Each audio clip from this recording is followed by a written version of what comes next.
Introduction to Chemistry 11, Classifying Matter. Remember that chemistry is the branch of science that deals with both matter and energy.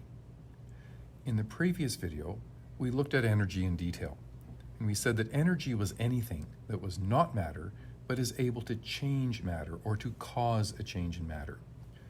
We broke energy down into two categories: kinetic energy, the energy of motion, translational, vibrational, and rotational energies, and potential energy, that is the energy of position within a field. That field could be a gravitational field, electromagnetic field, or a nuclear field. In this video, we'll look at the other side of the diagram, the matter side.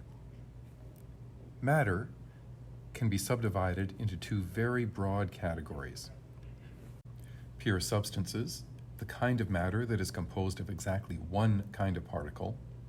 The evidence for that would be a single set of physical and chemical properties, and the consequence is it cannot be broken down physically. The second category is a mixture. This is the kind of matter that is composed of more than one kind of particle. The evidence is that a mixture is going to have a blend of physical and chemical properties.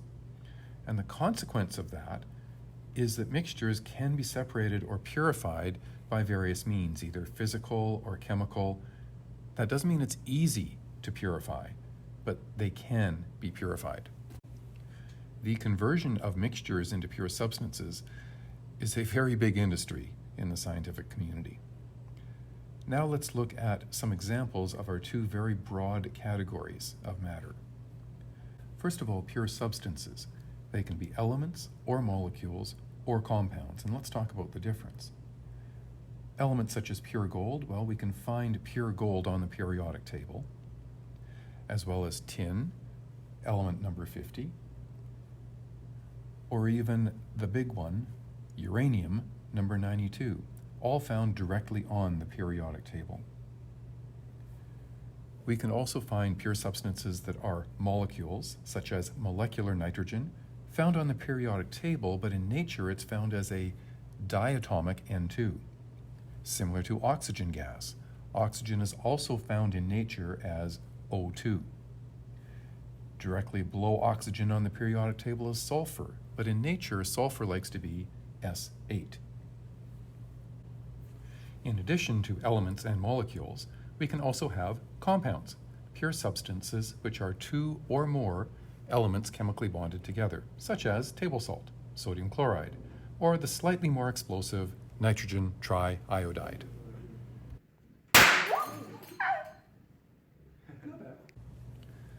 Chemistry, then, is now involved in matter and energy. Energy broken down into kinetic, translational, vibrational, and rotational, and potential, gravitational potential, electromagnetic, and nuclear. Matter can be broken down into pure substances and mixtures. The pure substances can be elements or compounds, or even molecular elements or molecular compounds. Under the category of mixtures, we have uniform and non-uniform mixtures. A uniform mixture is one that is a homogeneous system, that is, has a single phase. Solutions would be one example of a homogeneous mixture. Salt dissolved in water, that's a homogeneous system, that's a uniform mixture. Our non-uniform mixtures are those that are in a heterogeneous system, that is, multiple phases. A simple heterogeneous system can be created by mixing silver nitrate and sodium chloride aqueous solutions together. They immediately produce a solid, silver chloride, and aqueous sodium nitrate.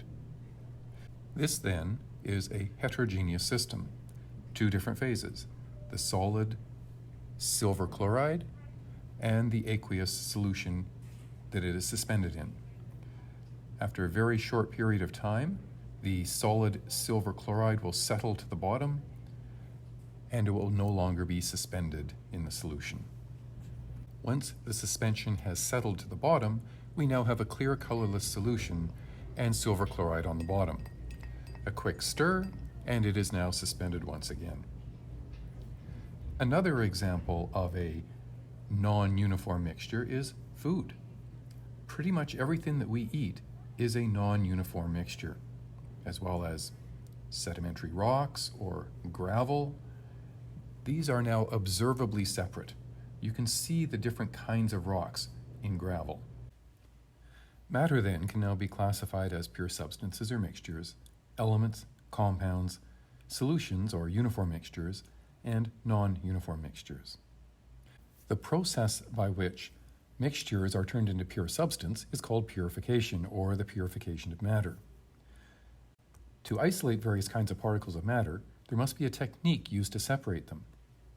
The technique used is going to depend on the nature of the original mixture. What were the components of that mixture? A separation technique, therefore, separates out the various components of a mixture and isolates pure substances. For instance, a suspension can be separated by simple filtration, either filter paper, glass wool, or suction filtration. If one of the components of the mixture is magnetic and the other is not, then simple magnetism can be used to separate the two components, such as iron filings and sawdust. If the two components of the mixture have significantly different densities, then a medium density liquid can be used to separate them. With the example of iron filings and sawdust, sawdust will float in water, iron filings will sink in water. Differences in melting point and boiling point can also be used to separate.